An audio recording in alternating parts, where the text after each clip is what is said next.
Day 2, Psalm 119, the acrostic. Merriam-Webster defines the word acrostic as this way: a composition usually in verse in which sets of letters, such as the initial or final letters of the lines, taken in order, form a word or phrase or regular sequence of letters of the alphabet. You may be familiar with a similar word, acronym.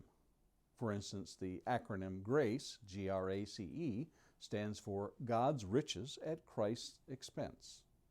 Or perhaps acronyms used to help memorize lists.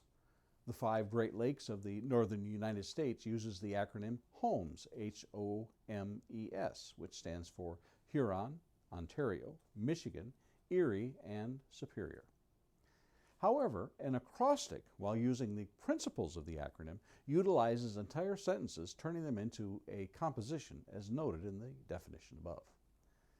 In Lewis Carroll's Through the Looking Glass, one of the chapters is an acrostic poem using the name of the girl it is written for, Elizabeth Pleasance Liddell. Other famous poets also wrote acrostic poems: Yeats, Poe, Longfellow, and Blake, to name a few. You might be surprised to discover that within the sacred scriptures there are several acrostic poems. Proverbs 31, verses 10 through 31, those 22 verses each begin with a different letter of the Hebrew alphabet to compose the passage. 4 of the 5 chapters of Jeremiah's Lamentations are written in acrostics. Psalm 34, 111, 112, and 145 are all acrostics. If you're going to attempt to understand Hebrew poetry, it is best to set aside your preconceived notions based on what may be known as the Western style.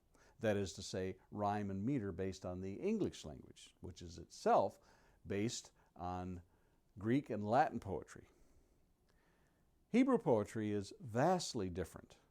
Hebrew poetry might be, in short, categorized as such. It is basically thought-based in balanced, parallel lines. If you are looking for a scholarly article on Hebrew poetry, this isn't going to help you much. And beyond this brief description today, we won't be spending any more time on the subject. And that's probably good news for most of us. The following is an acrostic from the 26 letters of the English alphabet of the 22 letters of the Hebrew acrostic of 119th Psalm. The letter A is for all. How blessed are those who observe his testimonies, who seek him with all their heart. B is for blessed. How blessed are those who observe his testimonies, who seek him with all their heart. C is for chosen. I have chosen the faithful way. I have placed thine ordinances before me. Verse 30. D is for delight. And I shall delight in thy commandments, which I love. E is for eyes. Open my eyes that I may behold wonderful things from thy law. F is for face. Make thy face shine upon thy servant, and teach me thy statutes. Verse 135. G is for gold. The law of thy mouth is better unto me than thousands of gold and silver. H is for heart. Heart is used 15 times within Psalm 119. I have inherited thy testimonies forever, for they are a joy of my heart. Verse 111. The letter I is for the pronoun I. Thy word I have treasured in my heart, that I may not sin against thee. Verse 11. J is for judgments. At midnight I will rise to give thanks unto thee because of thy righteous judgments. Verse 62. K is for knowledge. Teach me good discernment and knowledge, for I believe in thy commandments. L, loving kindness. Oh, may thy loving kindness comfort me according to thy word to thy servant. Verse 76. M is for meditate. I will meditate on thy precepts and regard thy ways. Verse 15. N is for never.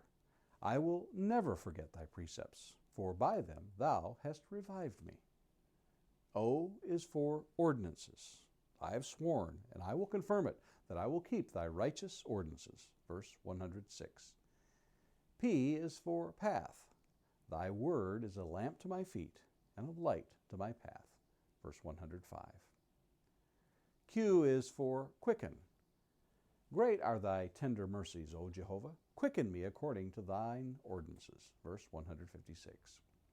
R is for revive, redeem, and rejoice. Revive me according to thy loving kindness, so that I may keep thy testimonies of thy mouth. Verse 88. Redeem, plead my cause, and redeem me. Revive me according to thy word. Verse 154. S is for sustain. Sustain me according to thy word, that I may live, and do not let me be ashamed of my hope. Verse 116. T is for thy. 163 of the 176 verses contain this pronoun for the Lord. May thy loving kindnesses also come to me, O Lord, thy salvation according to thy word. Verse 41. U is understanding. Give me understanding that I may observe thy law and keep it with all my heart. V is for vanity. Turn away my eyes from looking at vanity and revive me in your ways. Verse 37. W is for ways. I keep thy precepts and thy testimonies, for all my ways are before thee. Verse 168. X is for exceeding. You have commanded your testimonies in righteousness and exceeding faithfulness. Verse 138. Y is for young. How can a young man keep his way pure? By keeping it according to thy word. And finally, Z is for zeal. My zeal has consumed me, because my adversaries have forgotten thy words.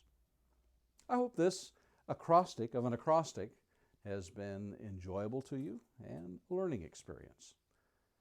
And Lord willing, we'll see you again tomorrow.